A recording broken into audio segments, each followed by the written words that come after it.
Welcome to విధాత.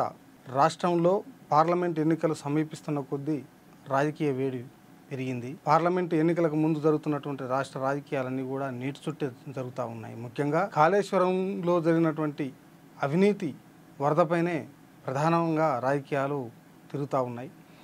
కాళేశ్వరంలో మేము ఎలాంటి అక్రమాలకు పాల్పడలేదు, కేవలం 3 పిల్లర్లు కుంగితే కాంగ్రెస్ పార్టీ రాజకీయం చేస్తూ ఉంది, మమ్మల్ని బాణాన్ని చేస్తూ ఉంది, మమ్మల్ని అరెస్టు చేసుకున్నా పర్వాలేదు, జైళ్లలో పెట్టినా పర్వాలేదు, కానీ రైతులకు నీళ్లు ఇవ్వండి అంటూ బీఆర్ఎస్ పార్టీ అంటుంది. మరోవైపు బ్యారేజ్ మొత్తం కూడా ప్రమాదంలో ఉంది. మేడిగడ్డ, సుందిల్లా, అన్నారం 3 బ్యారేజీలు ఒకే పద్ధతిలో కట్టారు. ఈ 3 కూడా ప్రమాదంలో ఉన్నాయి అని చెప్పి జాతీయ ప్రాజెక్టుల భద్రతా కమిటీ ఉంది.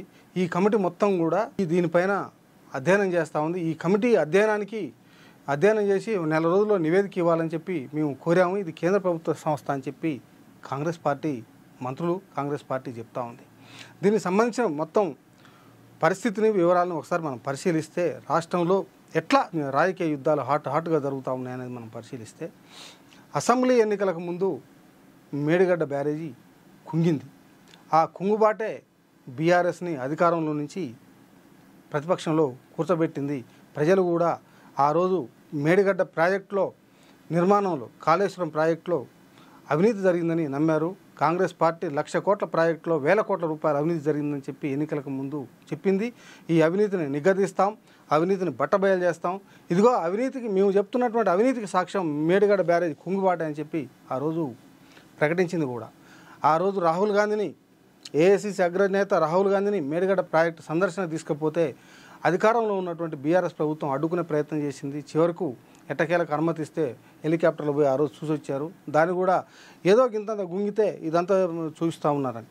కానీ ఎన్డీఎస్ఏ ప్రతినిధి బృందం వచ్చి చూసిన తర్వాత ఇమ్మీడియట్గా మేడిగడ్డ బ్యారేజ్ని ఖాళీ చేయించింది. మేడిగడ్డ బ్యారేజ్లో నీళ్లుంటే సురక్షితం కాదు, దీన్ని మొత్తం కూడా అధ్యయనం చేయాలి, దీన్ని చూడాలి, పరిశీలించాలి, ఏం చేస్తే ఏం జరుగుతుంది. అప్పట్లో బీఆర్ఎస్ ప్రభుత్వ పెద్దలు లేదు, ఈ నిర్మాణ సంస్థలు ఈ రిపేర్ చేస్తాయి అని ప్రకటించారు.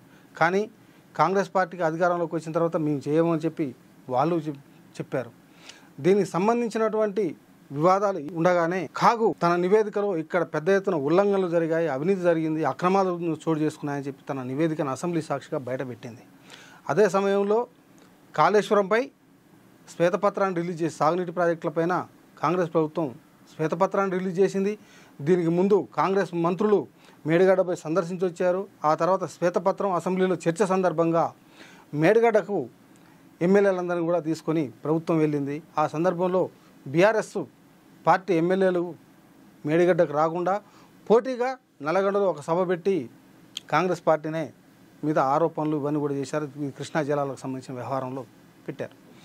అయితే ఆ రోజు మేడిగడ్డకు పోని వాళ్ళు ఈరోజు ప్రత్యేకంగా బీఆర్ఎస్ నాయకులే మేడిగడ్డ పోతా ఉన్నారు. కాంగ్రెస్ పార్టీ మా పైన బట్టగాల్చి మీదేస్తూ ఉంది, మేము అవినీతికి పాల్పడలేదు, మమ్మల్ని అరెస్ట్ చేయాలనుకుంటే కక్ష సాధింపు చర్యలు తీసుకోవాలంటే మా మీద కక్ష సాధించండి, కానీ రైతులకు నీళ్ళు ఇవ్వండి అని చెప్పి ఖాళీ ప్రాజెక్టును చూపించడానికి ఇవాళ బీఆర్ఎస్ పార్టీ నాయకులు కేటీఆర్ నాయకత్వంలో అక్కడ ఒక బృందం మొత్తం కూడా వెళ్ళి దాన్ని మొత్తం కూడా షో చేయటం, అక్కడ ఒక పవర్ పాయింట్ ప్రజెంటేషన్ చేస్తూ మేము 40 లక్షల ఎకరాలకు సాగునీళ్ళు ఇచ్చాం ప్రాజెక్టుల ద్వారా, కాంగ్రెస్ పార్టీ మమ్మల్ని ఆరోపిస్తుందని చెప్పి ఇప్పుడు ఆరోపణల పర్వం చేస్తూ ఉన్నాం.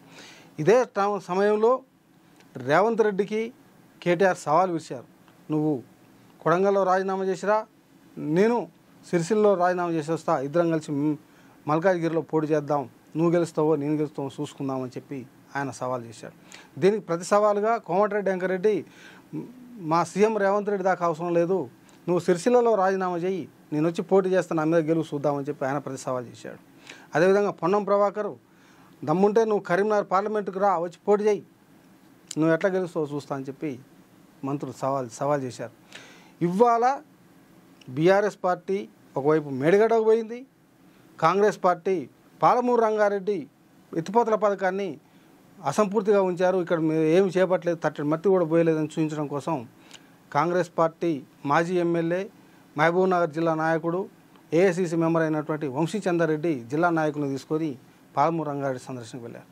కాగా సెక్రటేరియట్లో కాళేశ్వరంలో అవినీతి జరిగింది, అక్రమాలు జరిగాయి, మొత్తం దీని మీద విచారణ జరుగుతూ ఉన్నాం, దోషులు ఎవరిని కూడా వదిలిపెట్టాం, అందరినీ చట్ట ప్రకారంగా చర్యలు తీసుకుంటాం, ఇప్పటికే విజిలెన్స్ రిపోర్ట్ ఇచ్చినటువంటి ప్రాథమిక నివేదిక ఆధారంగా మేము చర్యలు ప్రారంభించాం, ఒక ఇంజనీర్ని టర్మినేట్ చేశాం, ఒకరిని ఇక్కడి నుంచి తప్పించాం అని చెప్పి మంత్రి ఉత్తమ్ కుమార్ రెడ్డి గారు కూడా ఈరోజు మీడియా సమావేశంలో వెల్లడించారు.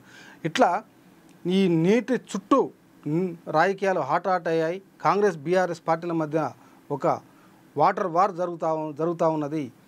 ఈ నేపథ్యంలో అవినీతిని ఎవరు చేశారు ఏమిటి అన్నట్టు పక్కకు పెడితే ఎన్నికల్లో గెలుపు కోసం, ఎన్నికల్లో ఒక అంశం కోసం ఈ నీటిని ఈ రెండు పార్టీలు తీసుకున్నాయనేది స్పష్టమవుతూ ఉంది.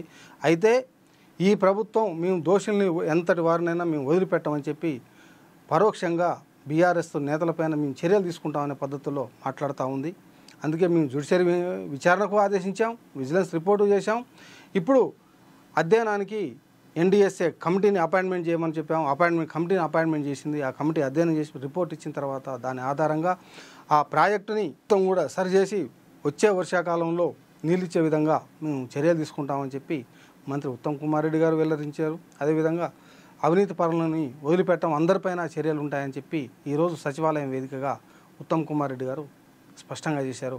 ఇలా నీటి రాజకీయాలు రాష్ట్రాల్లో రెండు పార్టీల మధ్యన హాట్గా యుద్ధ వాతావరణం నెలకొంది.